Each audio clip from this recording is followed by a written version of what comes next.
महाराष्ट्राचे पोलीस अधिकारी परमवीर सिंग यांनी सर्वोच्च न्यायालयात दाखल केलेली याचिका सुनावणी करण्यास न्यायालयानं नकार दिला। पण त्यांना सांगितलं की तुम्ही उच्च न्यायालयात जा, तिथे दाखल करा आणि तिथे तुमचं म्हणणं मांडा।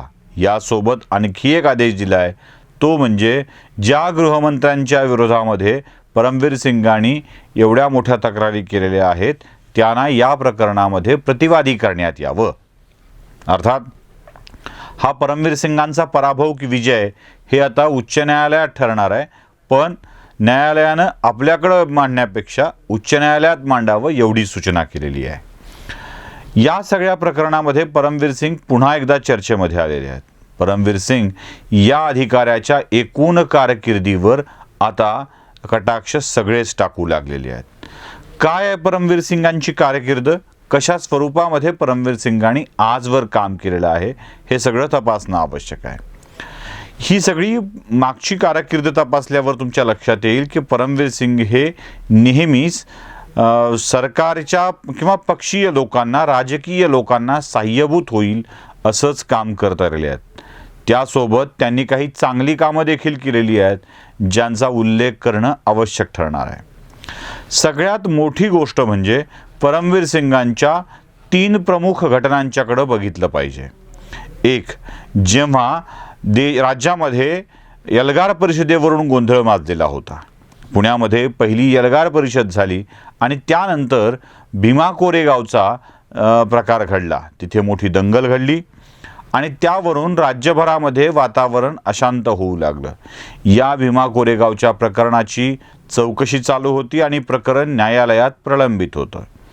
अनेकांच्यावरती गुन्हे दाखल झाले होते, एल्गार परिषदेवर चर्चा सुरू होती आणि त्याच वेळी परमवीर सिंगांनी अचानक पुढे येऊन एक पत्रकार परिषद घेतली आणि या पत्रकार परिषदेमध्ये एल्गार परिषद, भीमा कोरेगावची दंगल या संबंधीचे सगळेच पुरावे माध्यमांच्या समोर ठेवले।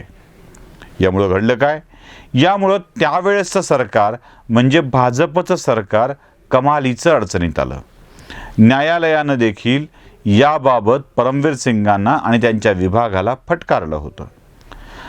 परमवीर सिंगांनी प्रमुख या नात्यानं ही पत्रकार परिषद घेताना, माध्यमांच्या समोर पुरावे ठेवताना काय विचार केला होता? राज्यातल्या सरकारला अडचणीत आणायचं हाच त्यामागचा हेतू होता का? परमवीर सिंग हे कोणाच्या हेतूने हे सगळं करत होते? असे एक ना अनेक प्रश्न परमवीर सिंगांच्या बाबतीत विचारले जाऊ लागले। परमवीर सिंग त्यावेळी देखील चर्चेत आले। परमवीर सिंगांची दुसरी एक कृती अत्यंत महत्त्वाची आहे, ज्याकडं दुर्लक्ष करून चालणार नाही। जेव्हा शरद पवारांनी आणि राष्ट्रवादीच्या नेत्यांनी मालेगाव दंगलीनंतर याबाबत अनेकांवर आक्षेप घ्यायला सुरुवात केली। खरं तर मालेगावची दंगल ही अनेक अर्थाने महत्त्वाची आहे। मालेगावचे बॉम्बस्फोट हे अनेक अर्थाने महत्त्वाचे आहेत, कारण याच स्फोटानंतर एक मोठा मुद्दा पुढे आला होता, तो म्हणजे भगवा दहशतवाद।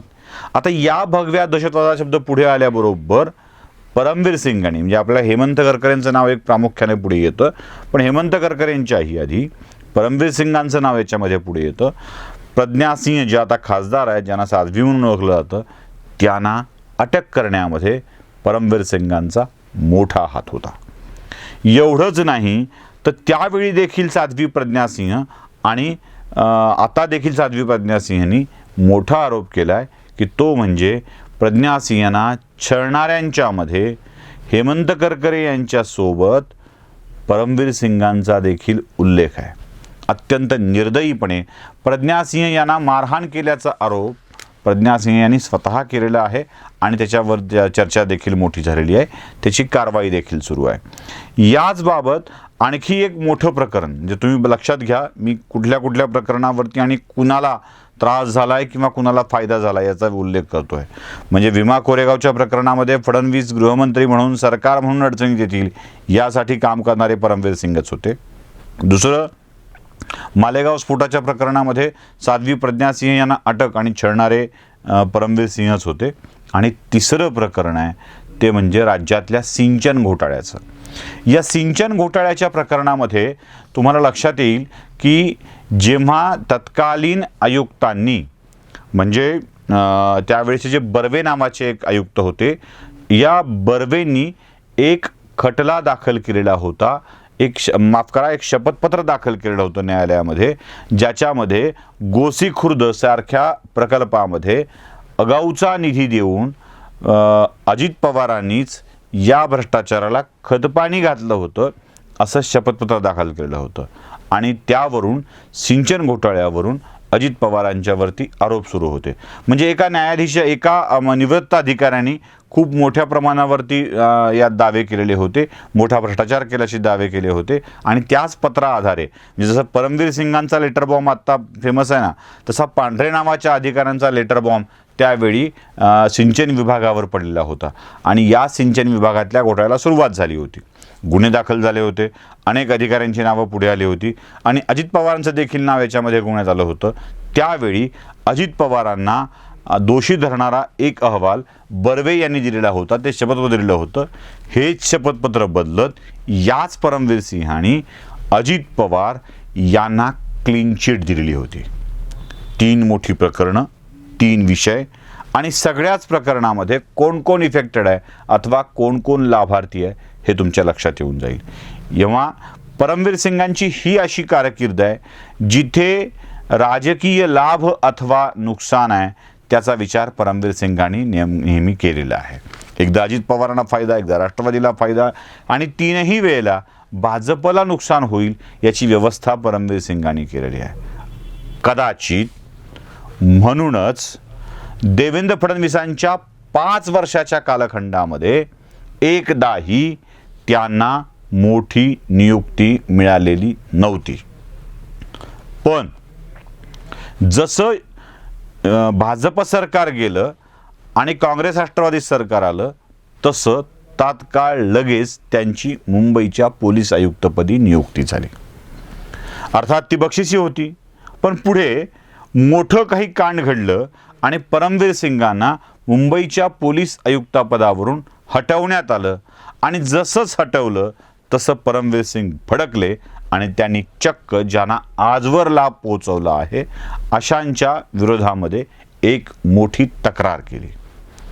परमवीर सिंगांच्या या दाव्यामध्ये सत्य किती, तथ्य किती, न्यायालयात ते ठरेल.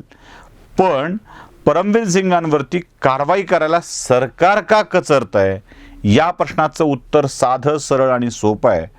अनेक वर्ष मुंबईत अधिकारी म्हणून घातल्यावरती महत्त्वाच्या प्रकरणामध्ये तपास केल्यानंतर एक गोष्ट तर नक्की आहे, राज्यातल्या राजकारण्यांची चट्टीवट्टी परमवीर सिंगांना ठाऊक आहेत आणि कोणत्याही क्षणी परमवीर सिंग या गोष्टी पुढे करू शकतात याची जाणीवच अनेकांना त्यांच्यावर कारवाई करण्यापासून रोखते आहे. मुंबईत जी माणसं आहेत त्यांचे कुणाकुणाशी संबंध आहेत हे सगळं त्यांना ठाऊक असलं पाहिजे, त्याशिवाय हे होणार नाही. आणि दुसरी मोठी गोष्ट म्हणजे मुंबईतली जी IPS लॉबी आत्ता सध्या आहे या सगळ्या लॉबींचा परमवीर सिंगांना पाठिंबा असला पाहिजे. माझ्या या विधानाला काही महत्त्वाच्या गोष्टी देखील जोडल्या गेलेल्या आहेत. एक, परमवीर सिंगांचं Shreyas home management private limited या नावाने एक कंपनी त्यांच्या पत्नीच्या सहभागाची आहे आणि ज्यामध्ये मुंबईतल्या तमाम मोठ्या अधिकाऱ्यांच्या पत्नी सहभागी आहेत. म्हणजे सदानंद दातेंच्या मिसेस आहेत, त्या फणसळकरांच्या मिसेस आहेत, प्लस तुमच्या अजून ह्यांच्या स्वतःच म्हणजे ही देवेन भारती आहेत त्यांच्या मिसेस आहेत. अशा अनेक मोठ्या अधिकाऱ्यांच्या पत्नी सहभागी असलेली Shreyas home management private limited ही कंपनी आहे.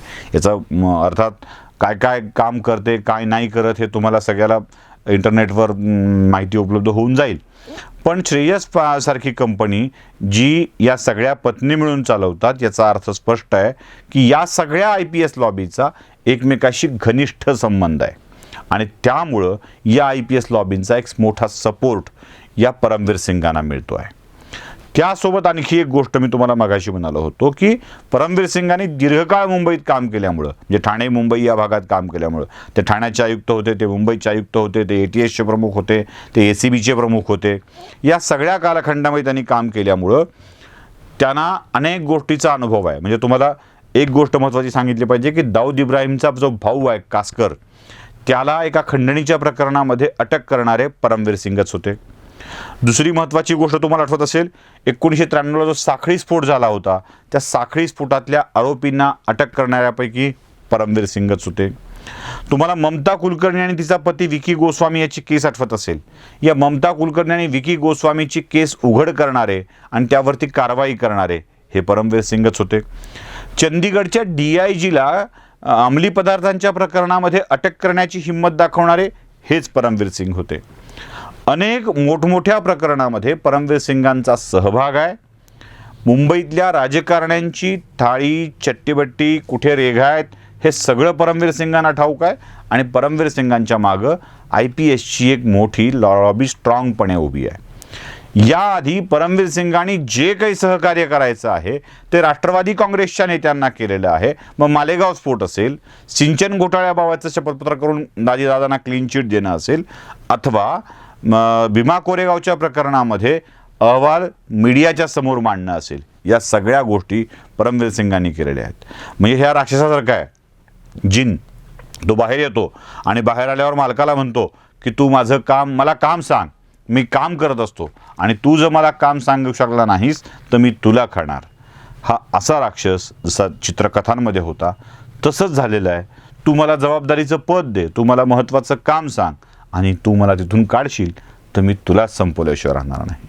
हा जिन, हा दिव्यातला राक्षस आता काम सांगणाऱ्या आपल्या आकालाच संपवू लागला का काय हा प्रश्न पडतोय. खरं तर परमवीर सिंगांच्या बाबतीत भाजपनं आपलेपणा दाखवायचं कारण नाही आणि राष्ट्रवादीनं आपलेपणा दाखवला त्याबाबत पश्चाताप करायची वेळ मात्र नक्कीच आहे.